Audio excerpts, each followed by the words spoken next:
Qué alegría encontrarnos nuevamente en este tu espacio de Enciende la Lámpara a la luz del Antiguo Testamento. Nos encontramos ya casi al final de la reflexión de estos textos de los profetas mayores. Hoy estamos instalados en el capítulo número 13 de Daniel. Veremos esta historia que nos narra la imagen que hay de la acusación del justo para que el justo ceda ante las pasiones desordenadas de los pecadores. Pero el justo se mantiene firme delante del Señor. Es la imagen también de aquel justo en la cruz que se mantiene firme a la voluntad de Dios, y me refiero a Jesucristo el Señor. Hoy veremos esta historia que el profeta Daniel nos narra y que nos deja mucha enseñanza a cada uno de nosotros. Los invito para que con el canto, la oración al Espíritu Santo, nos dispongamos para escuchar esta historia y esta narración, y al final comentemos algunos puntos de reflexión sobre ella.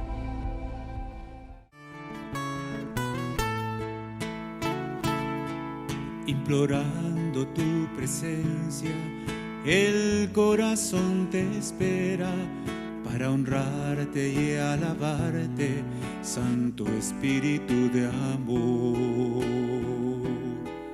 Ven, inunda nuestras almas con el fuego de tu amor, y con tu misericordia dale paz al corazón.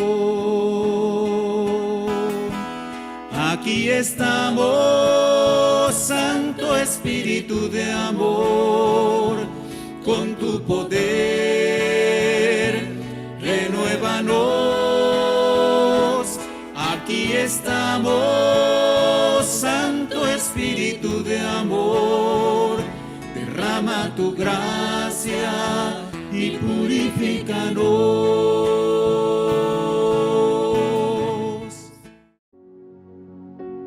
Oración al Espíritu Santo. Oh Espíritu Santo, amor del Padre y del Hijo, inspírame siempre lo que debo pensar, lo que debo decir, cómo debo decirlo, lo que debo callar, cómo debo actuar, lo que debo hacer para gloria de Dios, bien de las almas y mi propia santificación. Espíritu Santo, dame agudeza para entender, capacidad para retener, método y facultad para aprender, sutileza para interpretar, gracia y eficacia para hablar. Dame acierto al empezar, dirección al progresar y perfección al acabar. Amén. Vivía en Babilonia un hombre llamado Joaquín. Se había casado con una mujer llamada Susana, hija de Gelcías, de gran belleza y fiel a Dios, pues sus padres eran justos y la habían educado conforme a la ley de Moisés. Joaquín era muy rico y tenía un espacioso jardín junto a su casa. Como era el más ilustre de los judíos, todos ellos se reunían allí. Aquel año habían sido designados jueces de entre el pueblo dos viejos de esos de quienes dice el Señor: los ancianos y los jueces que se hacen pasar por guías del pueblo han traído la maldad a Babilonia. Frecuentaban estos dos viejos la casa de Joaquín, y todos los que tenían algún pleito que resolver acudían a ellos. Al mediodía, cuando la gente se había ido, Susana salía a pasear por el jardín de su marido. Los dos viejos la veían entrar y pasear todos los días, y comenzaron a desear la compasión. Su mente se pervirtió, y se olvidaron de Dios y de sus justos juicios. Los dos la deseaban con pasión, pero no se atrevían a comunicarse su tormento, porque les daba vergüenza confesar su deseo de poseerla, y todos los días buscaban afanosamente poder verla, hasta que un día se dijeron el uno al otro: «Vamos a casa, es hora de comer». Al salir se separaron, pero enseguida regresaron y se encontraron, y al preguntarse mutuamente el motivo, se confesaron su pasión. Entonces se pusieron de acuerdo para buscar una ocasión en que pudieran sorprender a solas a Susana. Un día, mientras ellos estaban aguardando la ocasión oportuna, entró Susana, como de costumbre, acompañada solamente por dos criadas jóvenes, y quiso bañarse en el jardín, porque hacía mucho calor. No había allí nadie más que los dos viejos, que estaban escondidos observando. Susana dijo a sus criadas: tráiganme aceite y perfumes, y cierren las puertas del jardín, para que pueda bañarme. Ellas lo hicieron así. Cerraron las puertas del jardín y salieron por la puerta de atrás para traer lo que les habían encargado, sin ver a los dos viejos que estaban escondidos en el jardín. En cuanto se fueron las criadas, los dos viejos salieron del lugar donde estaban y fueron corriendo a donde estaba Susana, y le dijeron: «Mira, las puertas del jardín están cerradas. Nadie nos ve. Nosotros te deseamos apasionadamente. Consiente, pues, y deja que nos acostemos contigo. De lo contrario, daremos testimonio contra ti, diciendo que un joven estaba contigo y que por eso mandaste fuera a las criadas». Susana suspiró profundamente y dijo: «No tengo escapatoria. Si consiento, me espera la muerte. Si me resisto, tampoco escaparé de sus manos. Pero prefiero caer en sus manos sin hacer el mal, a pecar en presencia del Señor». Así que Susana gritó con todas sus fuerzas, pero también los dos viejos se pusieron a gritar contra Susana, y uno de ellos corrió a abrir la puerta del jardín. Al oír gritos en el jardín, la servidumbre entró corriendo por la puerta de atrás, para ver lo que ocurría. Cuando oyeron lo que contaban los dos viejos, los criados se avergonzaron, porque jamás se había dicho de Susana una cosa semejante. Al día siguiente, cuando el pueblo se reunió en casa de Joaquín, vinieron también los dos viejos con el criminal propósito de condenar la muerte, y dijeron ante el pueblo: «Manden a buscar a Susana, hija de Gelcías, la mujer de Joaquín». Fueron a buscarla, y ella vino con sus padres, sus hijos y todos sus parientes. Susana era bellísima y encantadora. Aquellos malvados mandaron que le quitaran el velo, pues llevaba el rostro cubierto con un velo, para poder así contemplar a sus anchas su belleza. Los familiares de Susana lloraban al igual que todos cuantos la veían. Entonces, los dos viejos de pie en medio de la asamblea pusieron sus manos sobre la cabeza de Susana. Ella, llorando, levantó los ojos al cielo, porque su corazón estaba lleno de confianza en el Señor. Los viejos dijeron: «Estábamos nosotros dos solos paseando por el jardín, cuando entró ésta con sus dos criadas. Cerró las puertas del jardín y mandó irse a las criadas. Entonces, se acercó a ella un joven que estaba escondido y se acostó con ella. Nosotros que estábamos en un rincón del jardín, al ver la infamia, corrimos contra ellos y los sorprendimos juntos.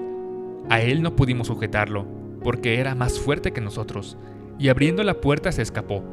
Pero a esta sí la agarramos y le preguntamos quién era el joven, pero no quiso decirlo. De todo esto somos testigos». La asamblea les creyó porque eran ancianos y jueces del pueblo, y Susana fue condenada a muerte. Pero ella gritó con todas sus fuerzas: «Oh Dios eterno, que conoces lo que está oculto y sabes todas las cosas antes que sucedan. Tú sabes que estos han dado falso testimonio contra mí, y ahora yo voy a morir sin haber hecho nada de lo que la maldad de estos ha inventado contra mí». El Señor escuchó la súplica de Susana, y cuando la llevaban para matarla, Dios despertó el Santo Espíritu de un jovencito llamado Daniel, el cual se puso a gritar: «Yo soy inocente de la sangre de esta mujer». Todo el pueblo lo miró y le preguntó: «¿Qué has querido decir con eso?». Él, poniéndose en medio de ellos, dijo: «¿Tan torpes son israelitas que sin examinar la cuestión y sin investigar a fondo la verdad, han condenado a una hija de Israel? Regresen al lugar del juicio, porque estos han dado falso testimonio contra ella». Todo el pueblo regresó inmediatamente, y los ancianos dijeron a Daniel: «Ven, toma asiento en medio de nosotros, e infórmanos, ya que Dios te ha dado la madurez de un anciano». Daniel les dijo: «Separen a uno del otro, que quiero interrogarlos». Una vez separados, llamó a uno y le dijo: «Viejo en años y en maldad, ahora vas a recibir el castigo por los pecados que cometiste en el pasado, cuando dictabas sentencias injustas condenando a los inocentes y dejando libres a los culpables contra el mandato del Señor. No condenarás a muerte al inocente y al que no tiene culpa. Si de verdad la has visto, dinos bajo qué árbol los viste juntos». El viejo respondió: «Bajo una acacia». Sentenció Daniel: «Tu propia mentira te va a traer la perdición. porque el ángel de Dios ha recibido ya la orden divina de partirte por la mitad. Después hizo que se fuera, mandó traer al otro y le dijo: raza de Canaán y no de Judá, la hermosura te ha seducido y la pasión pervirtió tu corazón. Esto es lo que hacían con las hijas de Israel, y ellas por miedo se les entregaban, pero una hija de Judá no se ha sometido a su maldad. Dinos pues, ¿bajo qué árbol los sorprendiste juntos? Respondió el viejo: bajo una encina. Daniel sentenció: también a ti tu propia mentira te traerá la perdición, porque el ángel del Señor está ya esperando, espada en mano, para partirte por el medio, y de esta manera acabará con ustedes.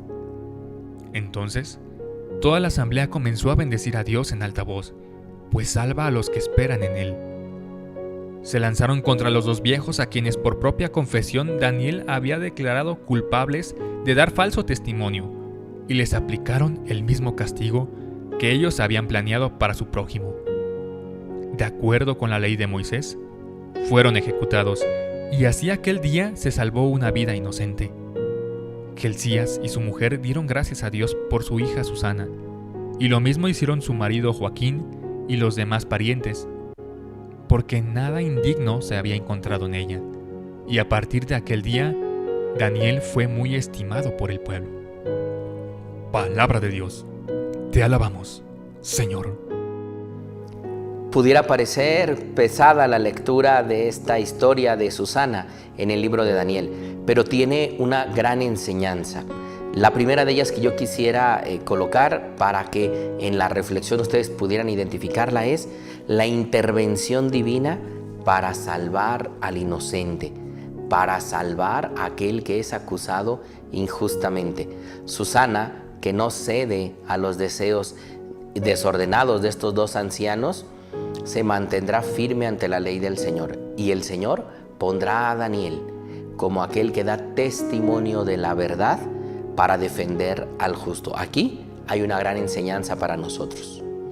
Ante la acusación falsa, ponen los justos toda su confianza en que el Señor va a intervenir. Y este es el llamado de esta historia: aprender a mantenernos firmes a la voluntad de Dios a pesar de las acusaciones de aquellos que quieren hacernos daño a cada uno de nosotros. Jesucristo vivió esta misma experiencia. El Padre lo salva rescatándolo de la muerte en la resurrección. Jesús mismo es el justo que ha hecho el bien a todo aquel que se ha acercado a su vida, y sin embargo es clavado en la cruz, traicionado por sus amigos, negado por aquellos que se llamaban sus discípulos y toda aquella multitud que vociferaba delante de Pilato: crucifícalo. Esta es la suerte del justo, Jesús. Así es que cuando nosotros nos preguntemos ¿por qué el justo sufre? Porque el mayor justo de todos también ha sufrido.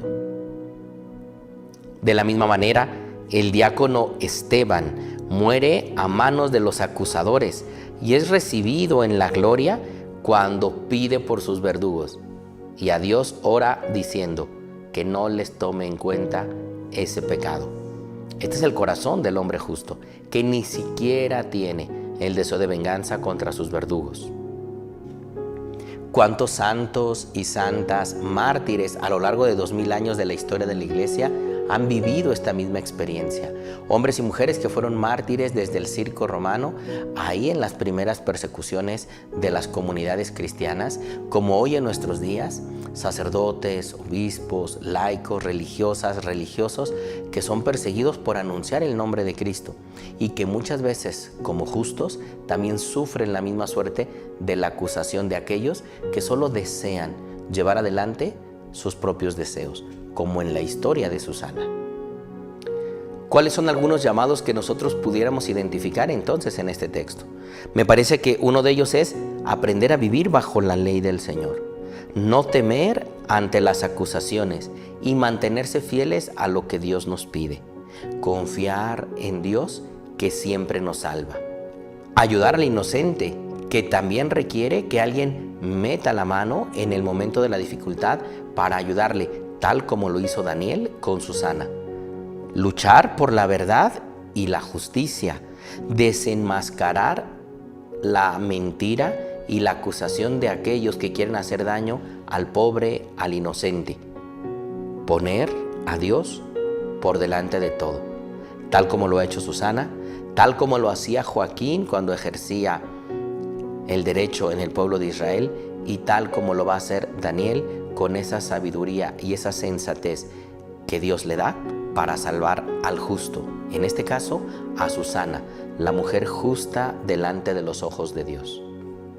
Por ello quisiera invitarlos a que con estas sencillas preguntas pudiéramos profundizar aún más en esta historia de Susana y pudiéramos releer este texto, compartir esta historia con aquellos que ustedes consideren que les pueda dejar también una gran enseñanza o que estén viviendo en este momento una situación como esta. ¿Quién ha luchado contigo para salvar al inocente? ¿A quiénes has acusado injustamente? ¿Has preferido morir a tu ego antes que traicionar la verdad? ¿Qué más descubres en esta historia bíblica? Los invito pues a profundizar en la oración, en el compartir en medio de su comunidad esta reflexión. Dios mediante, la próxima lección divina que hagamos será el cierre de los textos de estos profetas mayores. Terminaremos con el último texto de Daniel. Así pues, comparto la bendición para todos aquellos que comparten junto con nosotros esta palabra de Dios. Que la bendición de Dios Todopoderoso, Padre, Hijo y Espíritu Santo, descienda sobre todos ustedes y permanezca para siempre. Bendiciones para todos. Recuerden, yo soy Dracma, tú eres Dracma y todos somos Dracma. Dracma. De lo perdido, lo encontrado.